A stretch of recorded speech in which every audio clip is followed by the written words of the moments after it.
Welcome back to Boys On Film, where we cast our eyes over the latest movies and film festivals. We're covering South by Southwest. This is Raj. Hey. And I'm Phil. And we're still drinking G&T. Cheers, Raj.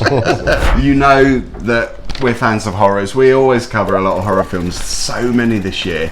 And one that hasn't actually been released in the UK yet, although I think it's been released in the US. Is that right? I don't think so. I don't think it's been released yet. I don't think so. So up front, well, thanks to South by Southwest 2022, which is where we saw this movie. A movie called Sissy, which is an Australian horror written and directed by Hannah Barlow and Kane, Senes, about teen best friends. It's kind of like a horror version of Mean Girls, in a way, isn't it? Yeah, that's the best way to describe it. Yeah. Well, yeah, it's about this social media influencer who kind of lives her life, you know, hawking her different products, and she becomes very popular. But in real life, she's probably not so popular. No.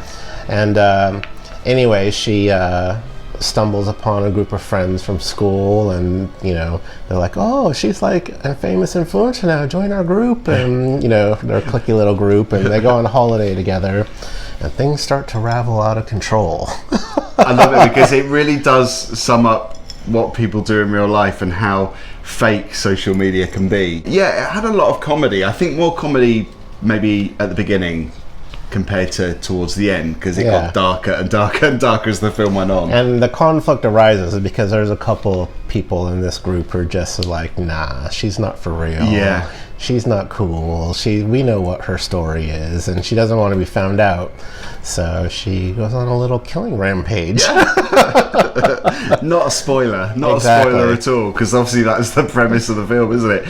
But it does show you how, I don't know, how bullying like teenagers can be as well, because when you're finding your tribe, you do, well, some people do pick on other people because it's not part of their tribe, or they don't feel that that person is connected to the group, and that really made me uncomfortable. And that was the aim, I guess, of the director, is to make you feel like you're part of that friendship circle. And I think it really worked in that respect. It worked because it brought back a lot of memories of how cruel, you know, young people can be when they're finding their feet. Do you feel that it's done anything for the genre of social media commentary in film? Yeah, it hasn't really, I don't know, it hasn't highlighted social media in a hasn't good moved way. the needle a bit. Okay. But then I think a lot of, you know, people are quite cynical about social media as well. Even people that love using social media, I think they, you know, see the downside of it. Yeah. But yeah, I think it started off well. I began to lose interest about halfway through, because it felt, for me, tonally, it felt like there was a shift. Yeah. It lost the humour, and I quite liked that tongue-in-cheek, that dark humour. Yeah. What we see, particularly with British horrors, I think we see that quite a lot. It's quite a common thing with horror comedies.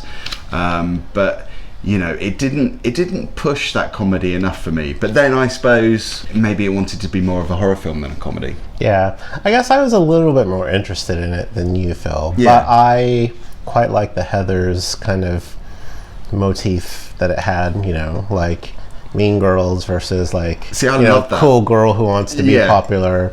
I mean, I kind of stuck with it for that, and it kind of had that same tone at the end, how Heathers kind of goes bonkers at the end. Yeah. So for that, I really liked it. I stuck with it. I think it's worth a watch. Yeah. Oh, definitely. Yeah, I enjoyed it, but I just found myself losing interest, and I hate it when that happens, where you think, to begin with, initially, a film is really grabbing your attention, and then you start to slowly lose the interest. But yeah, it's not a bad film by any means. I would give it 3 stars. I would give it 3 stars as well. But probably more of a solid 3 than me. Yeah. Yeah. Definitely a solid 3. You know, no 3 and a quarter or 3.5. Yeah. A solid 3. It's kind of middle of the road for me.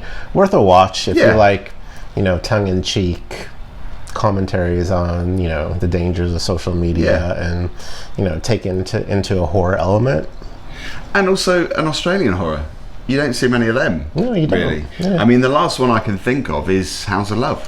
Have you seen House of Love? Wow. But I'm hearkening back to, like, you know, all the killers are out in the outback. Wolf Creek. Wow, that's another disturbing film. So yeah, so I think usually with Australian horrors you do see them a bit grittier. This wasn't necessarily gritty. It was quite, I suppose, to reflect social media. Yeah. Reflect the kind of glitteriness. Yeah. Is that a word? I don't even know if that is. glitteriness. The fakeness. The fakeness of social media. It's getting some good reviews on Rotten Tomatoes, 97% at the moment.